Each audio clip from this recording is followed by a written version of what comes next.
ಇಡೀ ದೇಶದ ಎಲ್ಲ ಸಾರ್ವಜನಿಕರಿಗೆ ಗುಡ್ ನ್ಯೂಸ್. ಇದೇ ನವೆಂಬರ್ 1ರಿಂದ 5 ಹೊಸ ನಿಯಮಗಳು ಜಾರಿ. ಪ್ರತಿ ತಿಂಗಳು ಹೊಸ ನಿಯಮಗಳು ಹಾಗೂ ಹೊಸ ಬದಲಾವಣೆಗಳಾಗುತ್ತದೆ.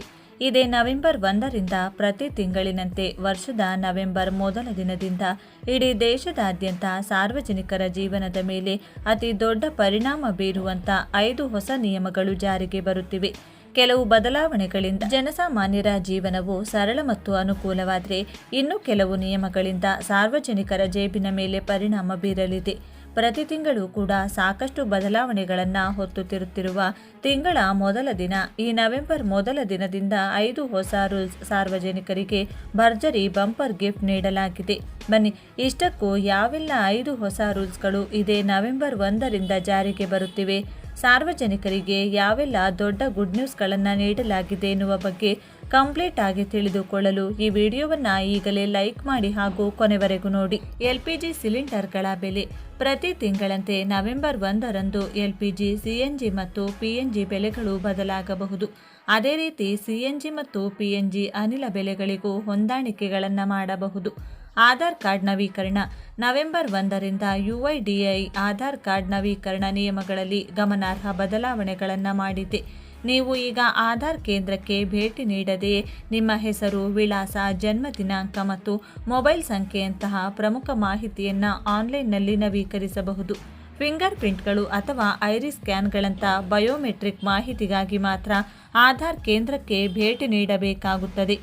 ಹೊಸ ವ್ಯವಸ್ಥೆಯ ಅಡಿಯಲ್ಲಿ UIDAI ಸ್ವಯಂಚಾಲಿತವಾಗಿ ಪ್ಯಾನ್, ಪಾಸ್ಪೋರ್ಟ್, ಪಡಿತರ ಚೀಟಿ, MNREGA ಮತ್ತು ಶಾಲಾ ಕಾಲೇಜುಗಳಂತಹ ದಾಖಲೆಗಳಂಥ ಸರ್ಕಾರಿ ಡೇಟಾಬೇಸ್ಗಳೊಂದಿಗೆ ನಿಮ್ಮ ಮಾಹಿತಿಯನ್ನು ಪರಿಶೀಲಿಸುತ್ತದೆ.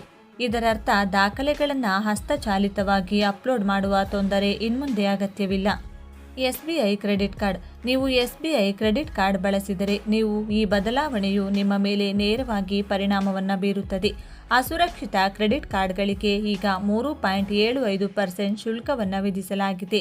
CRED, ಚೆಕ್, ಮೊಬಿಕ್ವಿಕ್ ಇತ್ಯಾದಿ ಮೂರನೇ ವ್ಯಕ್ತಿಯ ಅಪ್ಲಿಕೇಶನ್ಗಳ ಮೂಲಕ ಶಾಲಾ ಅಥವಾ ಕಾಲೇಜು ಶುಲ್ಕವನ್ನು ಪಾವತಿಸಲು ಹೆಚ್ಚುವರಿಯಾಗಿ 1% ಶುಲ್ಕವನ್ನು ವಿಧಿಸಲಾಗುತ್ತದೆ.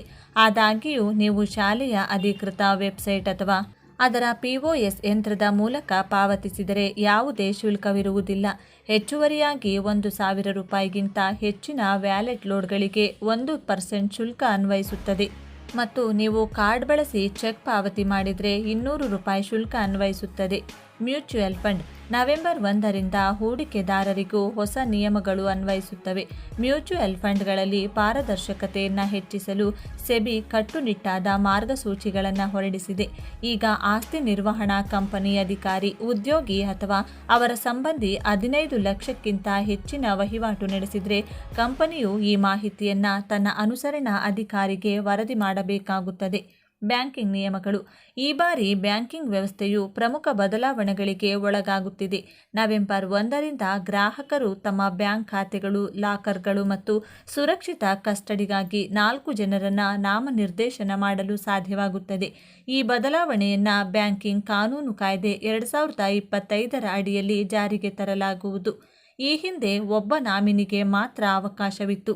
ಆದರೆ ಈಗ ಗ್ರಾಹಕರು ಯಾರು ಪಾಲನ್ನು ಪಡೆಯುತ್ತಾರೆ ಎಂಬುದನ್ನು ನಿರ್ಧರಿಸಬಹುದು. ಮೊದಲ ನಾಮಿನಿ ಇನ್ಮುಂದೆ ಅರ್ಹರಲ್ಲದಿದ್ದರೆ ಅವರ ಪಾಲನ್ನು ಸ್ವಯಂಚಾಲಿತವಾಗಿ ಎರಡನೇ ನಾಮಿನಿಗೆ ವರ್ಗಾಯಿಸಲಾಗುತ್ತದೆ.